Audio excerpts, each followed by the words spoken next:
بيقول لك رامي ربيعة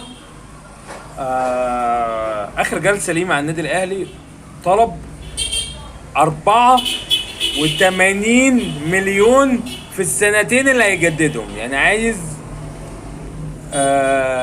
في سنة 40 وسنة 44. مش عارف ليه يعني. والله يا رامي، والله انت ما بتعرف تنطط الكورة. فرحيلك على النادي الأهلي نصرة، نصرة للنادي الأهلي، يعني كرم من ربنا وفرج علينا، وربنا امن علينا بكرمه ان انت تمشي من النادي الاهلي يا رامي يا ربيعه.